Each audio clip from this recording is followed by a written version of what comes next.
What's shaking? Hey, I'm Rick Jordan, and today we're going all in. Okay, good. Awesome, brother. And it's Robert Indries is how you pronounce your name, right? Perfect, yeah. Sweet, man. Do you go by a nickname at all, like Bobby? No, it's Robert. Yeah. Okay, well, then we're just going to get going. That's awesome.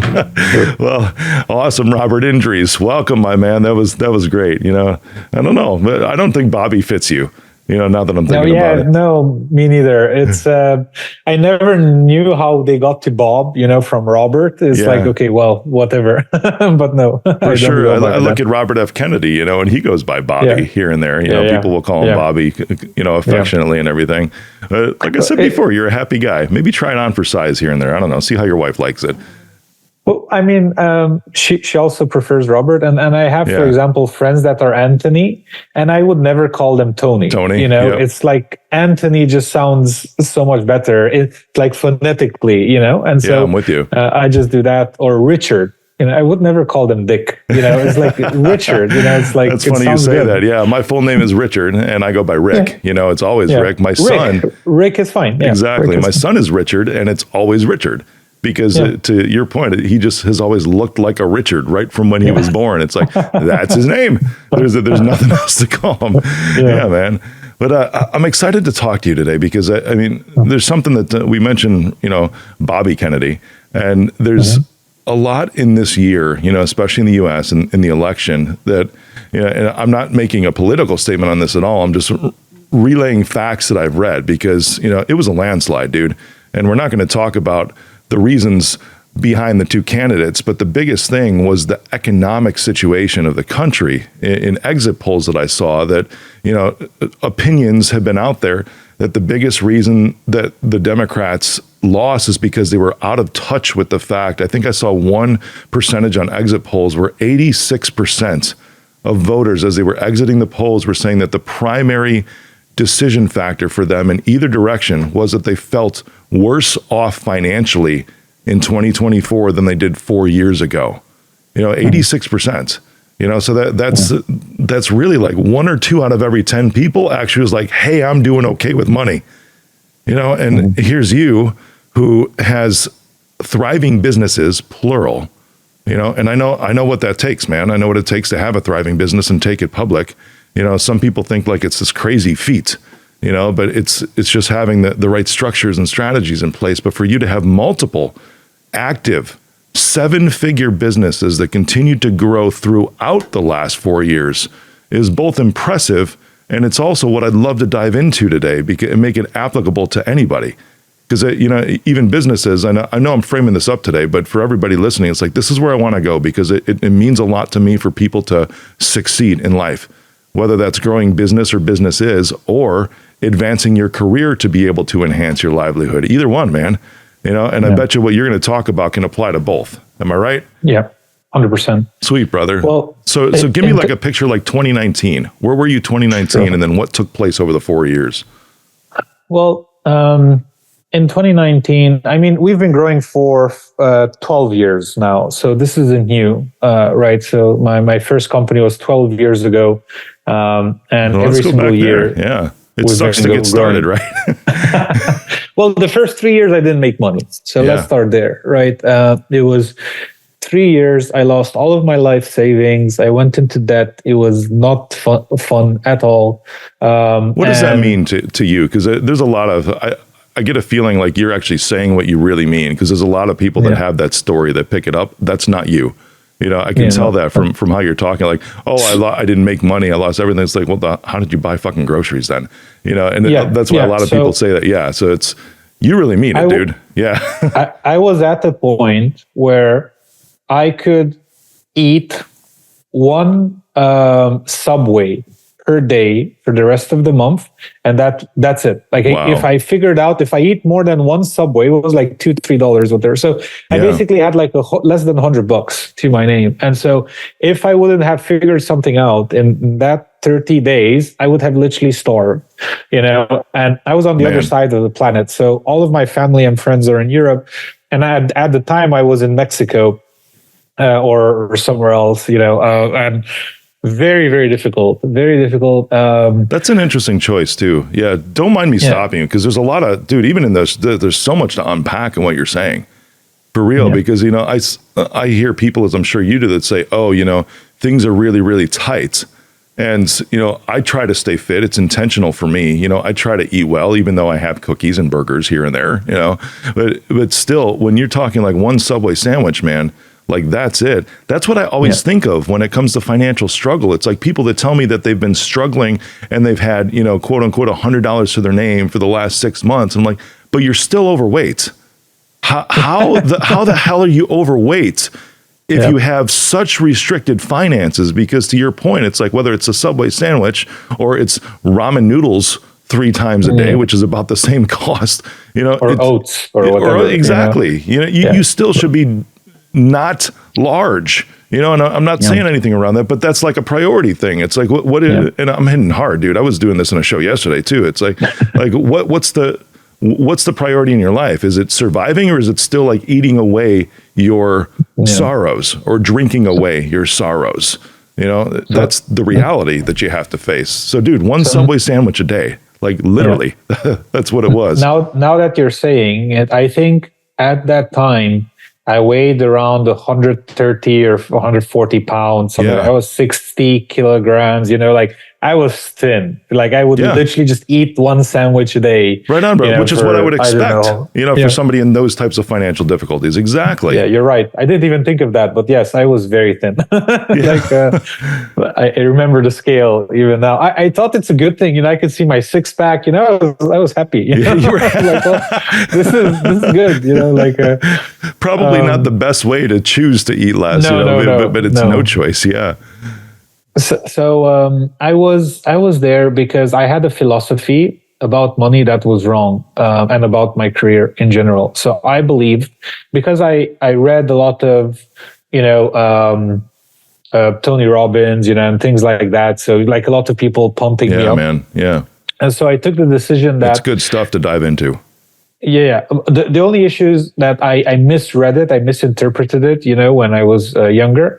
And so I interpreted it as, I will give the world my all and I won't ask for anything in return, and I will be given based on how much I give.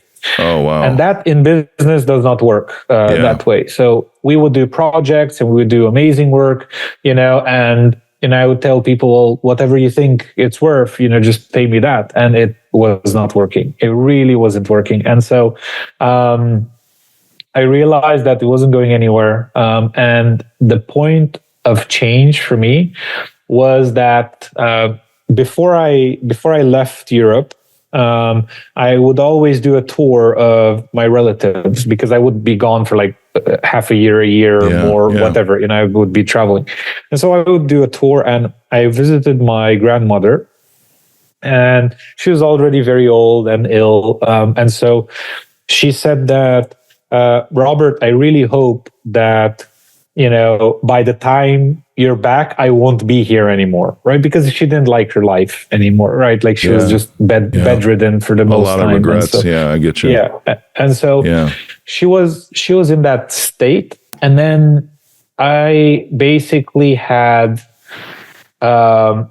joked about it at the time. You know, I was like, come on, grandma, what are you talking about? You know, just stop the nonsense, you know, like we'll be right here, you know, and so on. So then I leave. And then during that 6-month period when I was in Latin America, at one point I get a call from my aunt, because my mother couldn't talk, and her sister, my aunt, called me, you know, and said my grandmother passed away, right? And so I got so upset, because that woman raised me until I was 10 years old, because both my mother and my father were working and they couldn't, you know, spend time with me. So I was basically raised by my grandma. And I literally thought, and like, this woman raised me, like gave me, you know, 10 years of her life, you know, so that I can become who I am. And what do I have to show for it?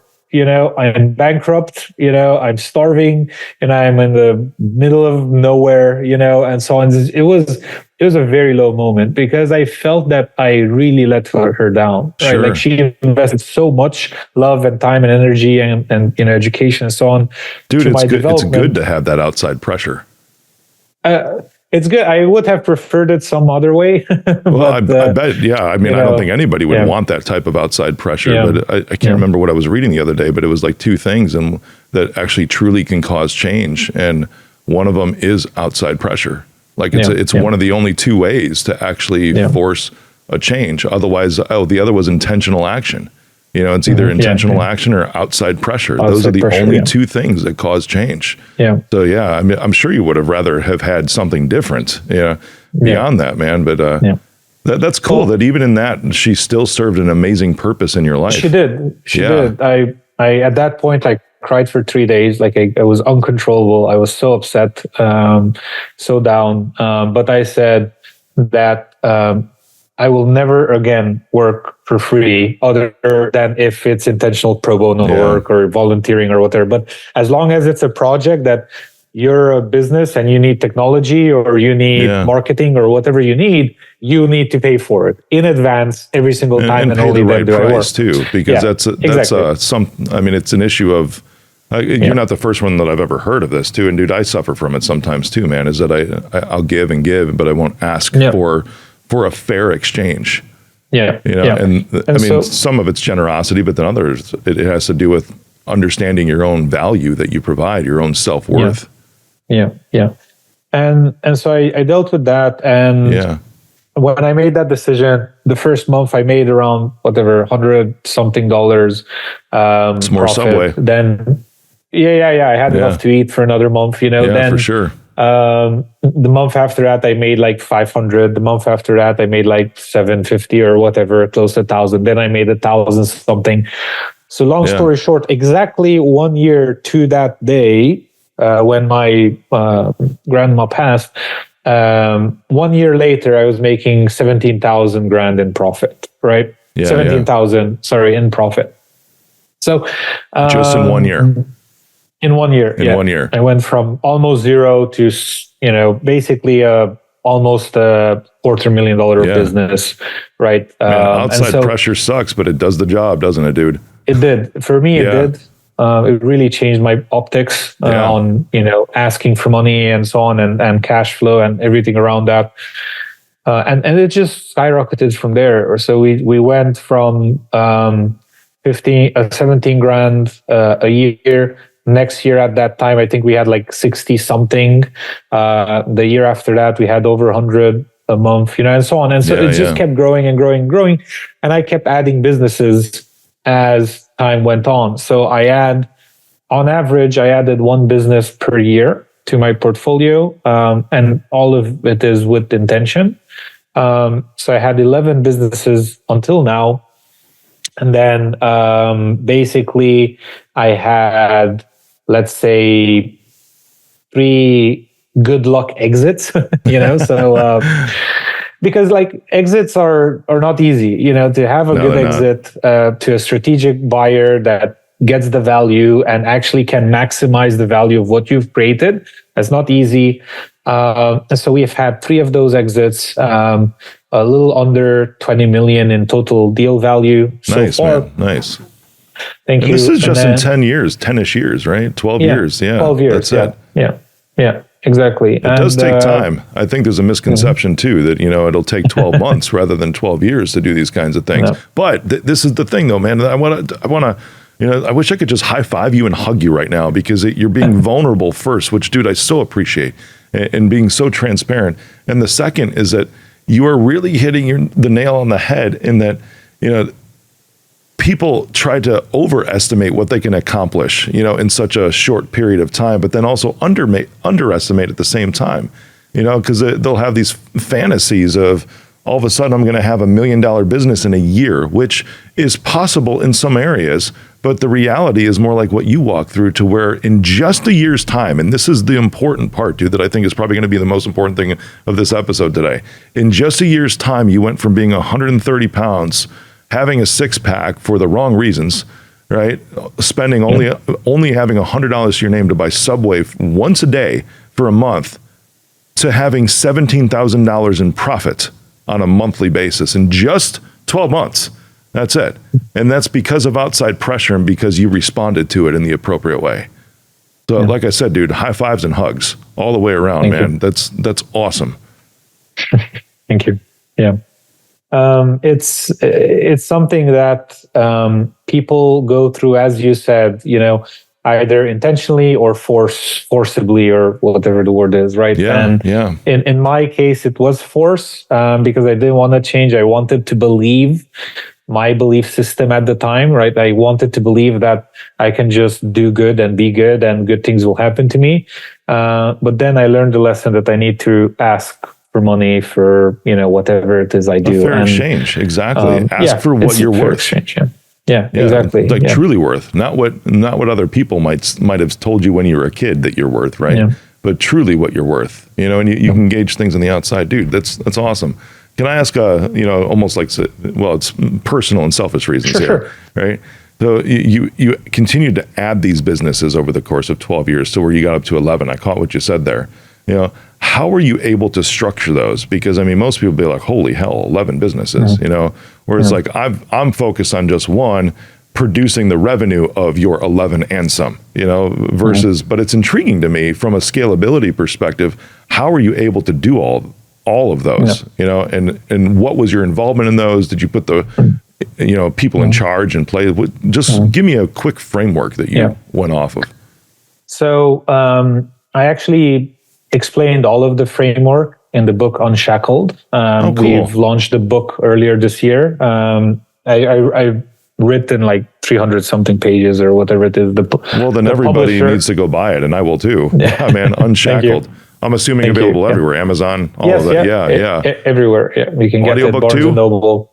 Audiobook is coming out, I think, in maybe February or March. Okay. The publisher just said do not release the audiobook at the same time as the print version, because you want the print version to sell copies, and then after that, people get the audiobook. It's like you get the opportunity to launch twice, the same product. Yeah, that makes basically. Sense. So like a year later, right?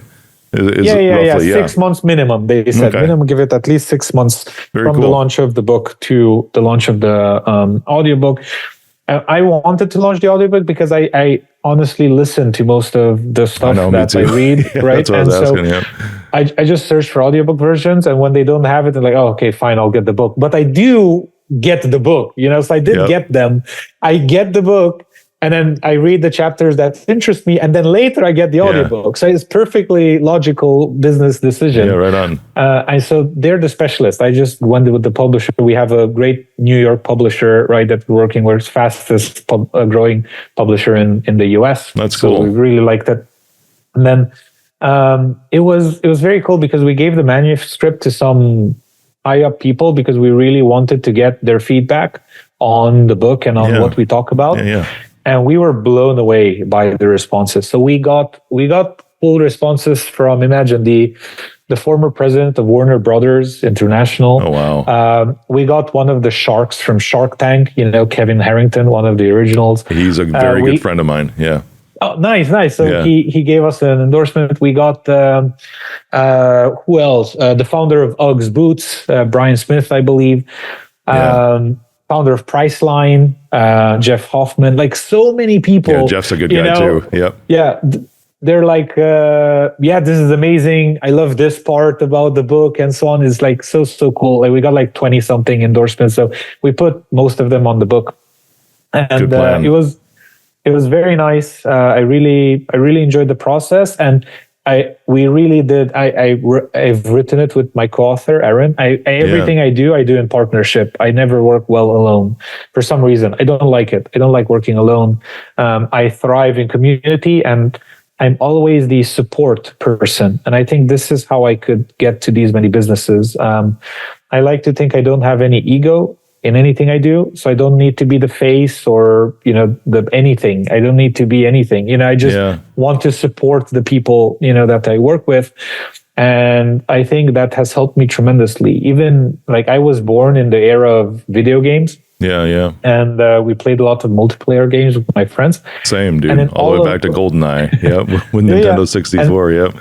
And all of the games, the co-op games and the team games, I was always the support role, right? I was always either the tank or the healer or something, like I would always help my team in some capacity, right? And that's what I enjoyed. I loved being the guy that helped the team win. That's cool. Not the main damage dealer, the main guy of the. I didn't care. I'm actually a pacifist. I used to play violent games, like where you like 5 versus 5 or whatever. Yeah. But I tend to not like to kill anyone. I tend to just help the team, do whatever they need to do strategically. So even in like Call of Duty or something like that, or you're like, I'm not shooting anybody.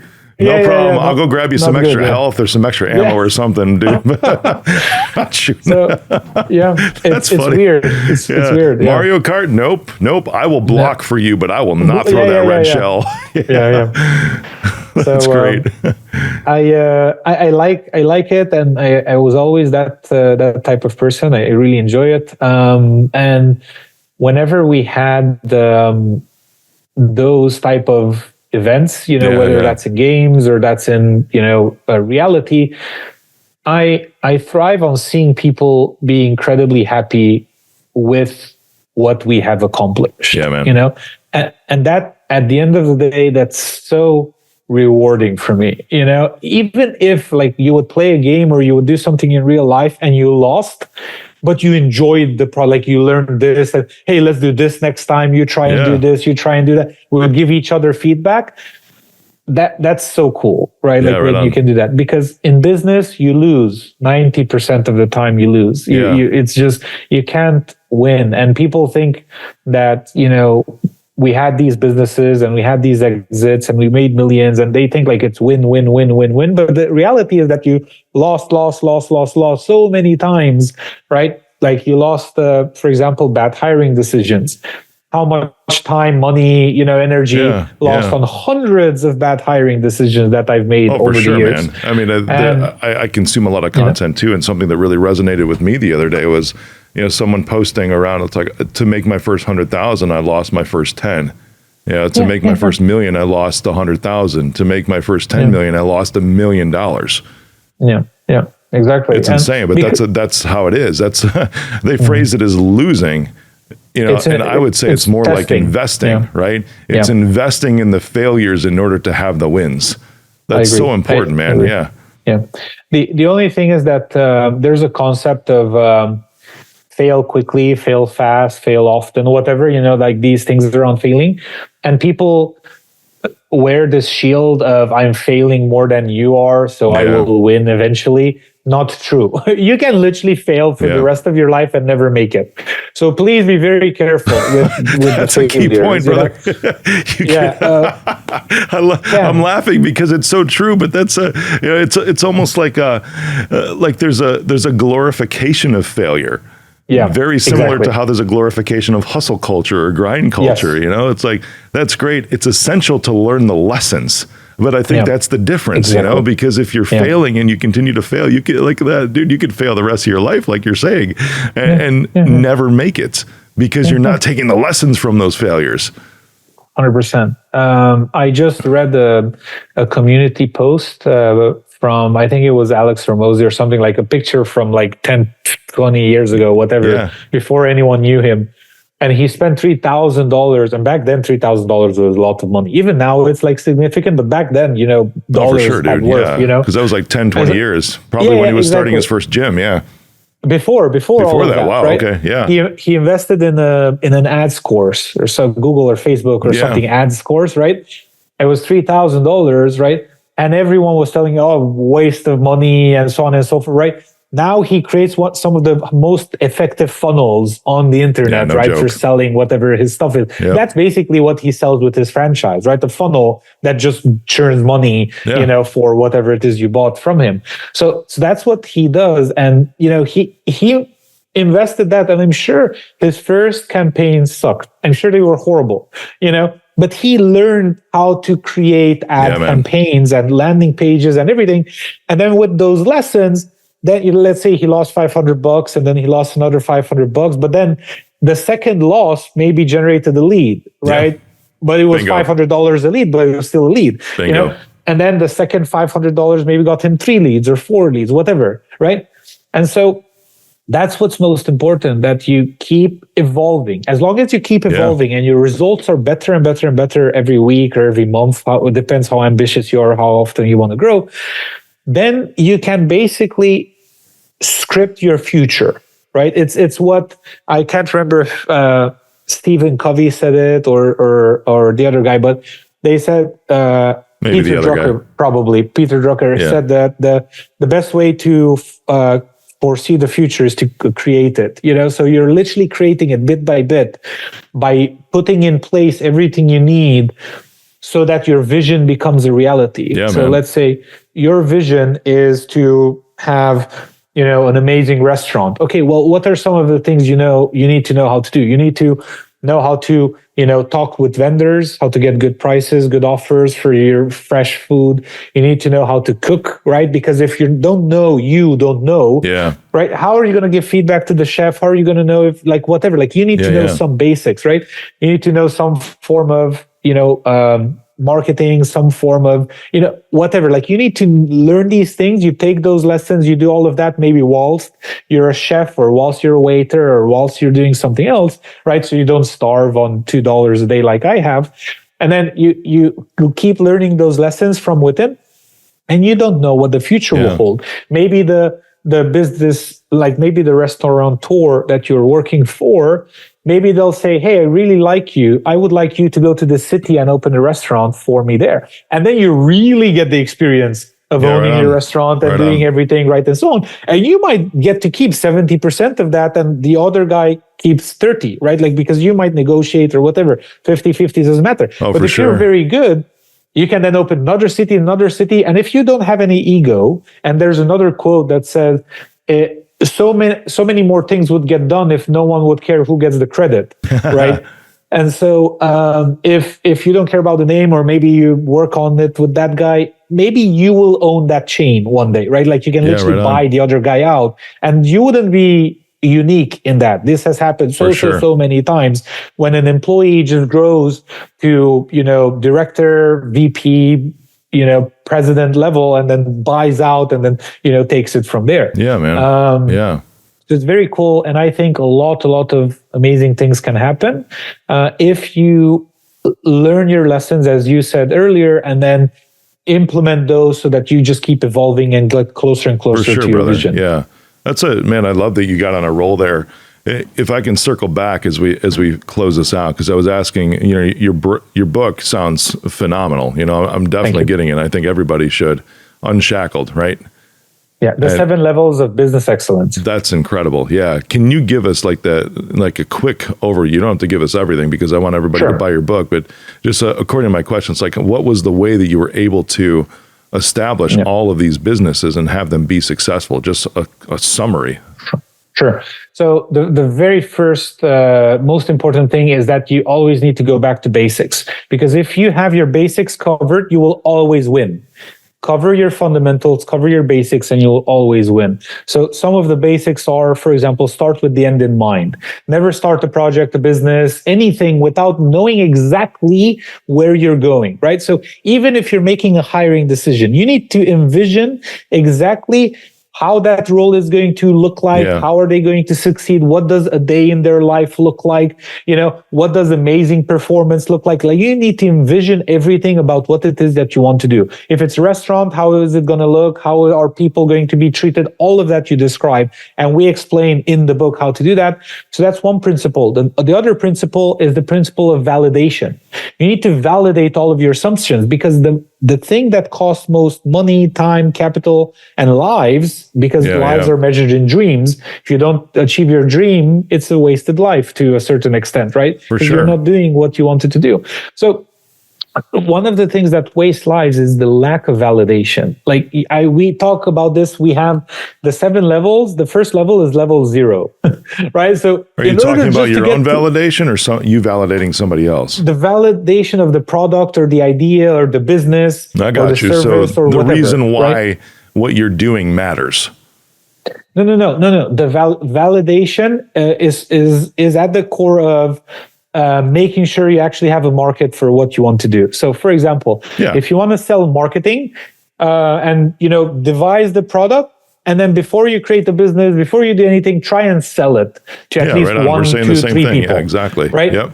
It has to matter to people. Exactly. Yeah, they need to want to buy it. That's how it matters. Yeah. With actual money, not just, I'll buy it. No problem. No. Here's the link. Put your credit card in there.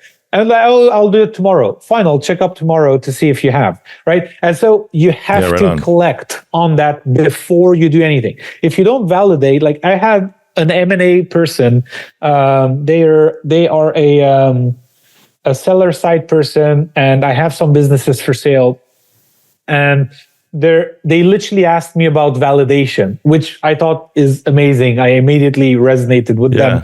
I said, you can rest assured 100% of my businesses are validated. Even if they're not generating almost any revenue, I've sold that to 150 people, right? And they are paying me monthly for it and so on. Like maybe it's not making $1 million, but it's working. People love it. The feedback is great. So if someone, comes in, puts marketing dollars on top, they can just skyrocket it from where I created it. Yeah, right? You're giving them all the ingredients of the cake, and you've baked the cake before over and over and over again. You just decided not to bake that particular cake anymore, but you still know the recipe.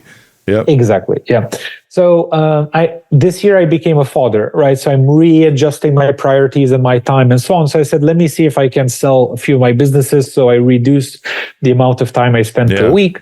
So I started that maybe 3 weeks ago, and I already have offers for a few of them. So that's awesome, man. I'll probably sell 3 more, knock on wood, businesses by, maybe Jan, Feb. So we'll see how that goes. That will open up a lot of time. They'll put me in a very good financial position. They'll put my employees in a good financial position because I give them bonuses as well when we exit. I always give them, like a significant amount. That's maybe awesome, brother. Yeah, half a year's salary or whatever, something. So we'll see. It depends on the offer because some people are very they like negotiating a lot, right? And you don't get good offers. Would you say when it comes to M&A right now, because I'm curious, I'm in this too, would you say it's more of a seller's market or a buyer's market right now? And maybe it's dependent on industry. You nailed it on the head. It's dependent on industry. Every industry will be different. So in real estate, for example, this is the time to buy up things that are cheap because they will stay at the same price for a long time, and then they will skyrocket at one point, like 2x, 3x, or whatever, because of all of the inflation that's going to come in the next. Like, for example, let's say you have 10 acres of land that you could buy for like $100,000 or whatever, and it's undervalued. Like it should be worth 150 or 200 grand, whatever. You might not be able to sell that particular plot of land for like 5-10 years, but when you're going to sell it, you'll sell it for like $300,000 or $400,000, because it's literally just because of inflation, nothing is going to be at that price, right? Yeah, I'm tracking with you. So good place to store your cash. In terms of everything else, I think it's a ripe market for everything, for everyone that has a plan. It's an amazing market if you have a plan. If you don't have a plan, if you're going day to day, it's very dangerous right now because a volatile market kills everyone that doesn't have a plan. It's ruthless with those individuals. No matter how hard it is even to execute that plan, it's just even having the plan to begin with. Yes, exactly. So if you have a plan, let's say your plan is to create a conglomerate of digital agencies to do this or to go IP or to do whatever. You have a plan, you have structure in place, you know how to do it. You're working with the M&A consultants, you're doing everything by the books, Everyone can say, hey, no, you should be selling if you have an agency. But because that's maybe a rhetoric, this isn't the rhetoric. I'm just saying, like as an example, if that's rhetoric, then it's a perfect time to buy, right? Because then you can buy up, like 10 marketing agencies and then have this conglomerate of 150 companies that you get 150 employees that's making, 5-10 million a year that now you can sell to WPP,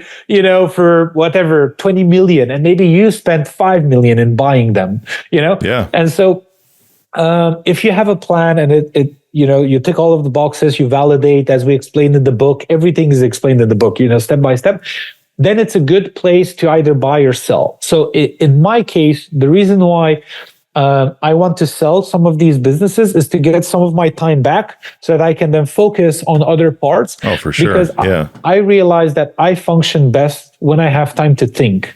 My biggest values are building strong partnerships with people where we can win-win in both cases, and strategic thinking. So those sure. are the two Dude, things you're hitting the nail on the head with my that. time. Yeah. You know? You're prioritizing your time as far as what you feel your lane should be. Because everybody's guilty of this. And it's not even bad, because you pour and invest your time into things for so long to grow it. But you start to recognize it's like, that's not what I really wanted to do. You know, it was successful because I did it because I could. You know, and now that I've put it to a certain part, I've impacted some lives with this. It's like, now it's like, what about me?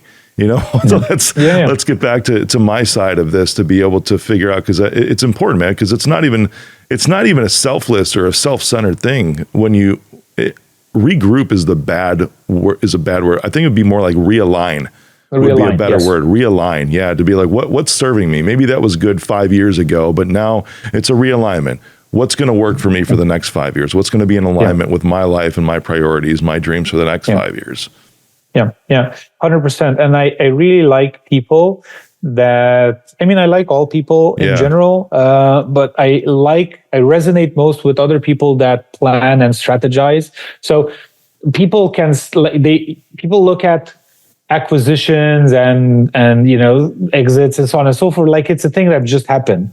But typically you spend 3, 6, 9, 12 months to get that acquisition or that exit. It takes so long. Validate that from experience. Yes. So I want to have my second child next year, right? And so if I want to be out of that takes 9 months too. Exactly. I need to start now. Right? I can't get at it, brother. When my next child is being born, okay, let me sell my businesses now. No, it doesn't work like that, right?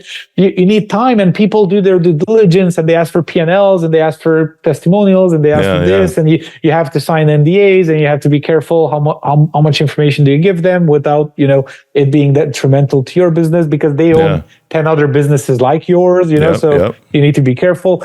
And it's a lot of planning and due diligence. And so if you have, again, your vision straight, and the book starts with this, it starts with, let's get the basis straight. Let's have a vision.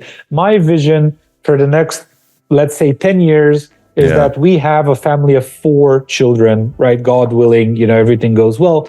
We have a family of 4 children, and I spend half of my day with my children. Yeah. Right. That's beautiful. Like literally half of it, because I love it. Like I'm so corny. I watch, family movies, like one of my favorite movies is The Blind Side. I don't know if you've seen it.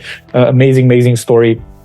And we have basically, my wife and I envision together, and we envision these big Christmas dinners, and Easter, and, everything, like with everyone together. So we have a lot of joy, even from the imagination of that event, right? And so imagine how much joy we get from the actual event when we get there, right? Yeah, no kidding. Like with children themselves, like our child Olivia fills us with so much joy. Oh, I'm we would sure, never man. imagine this level of love and connection to another human being, right? And so it's very cool. And so that's my vision for the next 10 years. And so in order for me to get there, I can be, but I don't want to be at the helm, of 8 businesses. Maybe I'll have 2, 3, 4, right? And so that takes years to get there for me to wind down, right? And to get good offers for everything I'm doing, and then to consolidate my efforts and my team and my generals. That's how I call them. They're my generals in strategic places. Well, that's part of your framework that I was getting at, right? You need to have a general. Yeah. Yeah. I have generals in all key areas, and then I reconsolidate that key staff, and then we, push towards something else. I love it, brother. Dude, I think you just laid out the framework for designing your life over the last 30 minutes we've been talking. Just absolutely incredible. Seriously. I appreciate you coming on, Robert. Thank you. This has been awesome. Thank you. Yeah. All right. Well, everybody needs to buy your book, dude. Unshackled. And then the audiobook's coming out in February. So, man, thanks for enlightening me today. It's been great. Thank you for the questions. I really enjoyed them.